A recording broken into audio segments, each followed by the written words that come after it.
In the year 2012, a movie was released.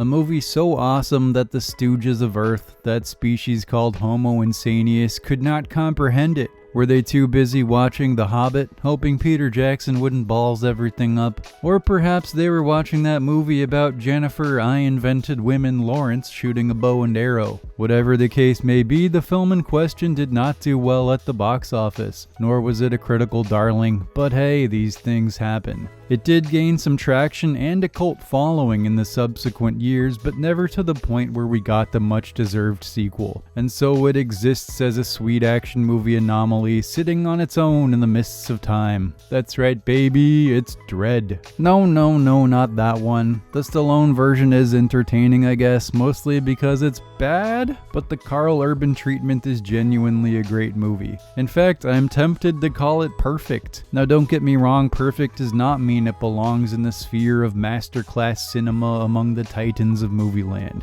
This isn't Goodfellas or Apocalypse Now or There Will Be Blood, it's not Kubrick, but a movie can still be perfect on its own terms with regards to the way it's constructed, and Dredd is one of the most well-constructed action flicks of the 21st century. The story is about Judge Dredd, as it happens, who you may have inferred from the moniker is a judge. They're kinda like super cops who patrol the megacities of the not-so-distant future, meting out bloody justice as judge, jury, and executioner all rolled into a single package. Plus, cool armor, you gotta love the red. So Dredd, Karl Urban, takes a trainee played by Olivia Thirlby, who has some psychic powers, out on a test run to see if she's judge material, and they get a call to visit a building called Peach Trees, which is run by the drug lord Mama. What follows is a harrowing and bloody ascension through the building as Dredd and newbie girl run and gun and psychic power their way to the top. So what makes this film well constructed? Well, believe it or not, telling a very simple story with efficiency can be really satisfying. You have the skeleton of the movie as I just described, given life by the meat of the action and the blood of effective characterization. You get a quick handle on how uncompromising Dredd is, and judges in general are, at the start of the movie, when he shows no mercy to some hooligans. We then get just the tiniest peek into his backstory when Anderson begins to probe him during a test of her psychic powers, and then zip,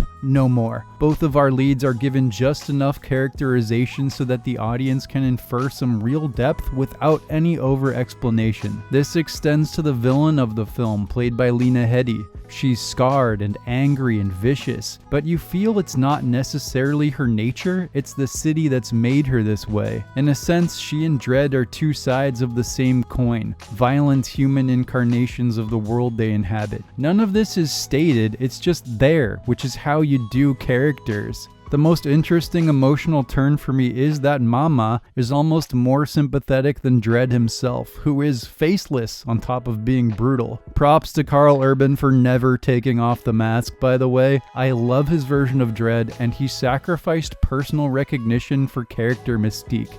Absolute respect for that. Anyway, this understated but fundamental element of humanity extends beyond the main cast and into the droves of, action movie meat fodder that Dredd has to mow through to get to Mama. They're not just automatons for Arnold to mow through in Commando. They're casualties of poverty and addiction, and you can see that they're mostly just doing what it takes to survive in this hellish environment. All told, this unexpected level of dimensionality colors the violence of the film with the hue of sadness. That, however, doesn't mean I didn't enjoy it. What can I say? I love a good action movie, and that's the other piece of the puzzle here. Not only is the violence visceral and bloody and effective and fun, making great use of its semi-modest $50 million budget, it also has great pacing and a gripping sense of escalation. I mean this literally, since they're making their way up a building, but also figuratively, as the defense measures of Mama and her troops are continually ratcheted up. On the filmmaking side, this is also perhaps the best example I can think of when it comes to cinematic slow motion action, just as it was finally going out of style. We had suffered years of this after it was popularized with Zack Snyder's 300, which, no insult meant to that film, I actually think that's also a pretty effective action movie. But it did result in an endless cavalcade of pictures doing the same slow motion, speed up, slow down thing to the point where it felt overdone, dated, and lame. Not so with Dredd, the reason being that it has a functional in-universe reason for its implementation. People are addicted to a drug called slow-mo, which slows things down, makes the world sparkle, and provides a good excuse for some sweet cinematography. It also makes contextual sense why we can have a slow-motion action scene, and when we see that scene occur through the eyes of a drug,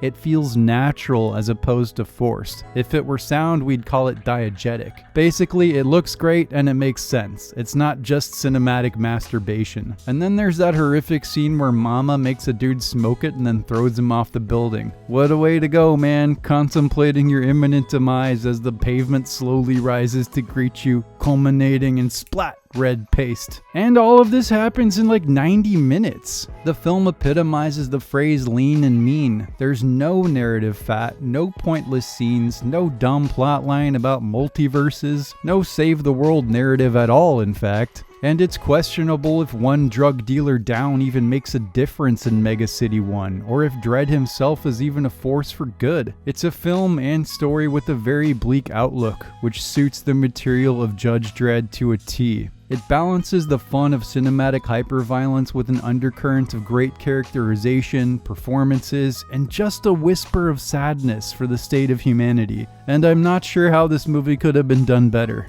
And that's kind of depressing after all is said and done, because even though we have the movie and it's excellent, nobody's career really leveled up because of it, and we never got a sequel. So here's my pitch, baby. I neglected to mention that the secret weapon of this film is Alex Garland, who wrote the script, and went on to have an excellent directorial career of his own, including Ex Machina, Annihilation, and Men. I know that nobody seemed to like Men except for me, but you're wrong, by the way, and there's a whole video about that if you're interested. But anyway, that's besides the point. I want Alex Garland to write and direct another Dredd. Come on, who's with me here? That would be amazing. We're in a post-John Wick world now of potentially classy action movies, and we know Garland likes to make his movies look classy. And he could write it. He's shown us. This would be so awesome. Someone tweet at him. I don't use Twitter. I value my sanity. And speaking of sanity, this is like twice as long as I intended it to be, so I'm gonna cut it off here. Thanks for watching. Go watch Dredd, and if you've seen it, go watch it again. And realize that good comic book movies that do their own thing are possible, and possible with limited budgets no less. Peace, love, and slow-mo bloodbaths, and I'll see you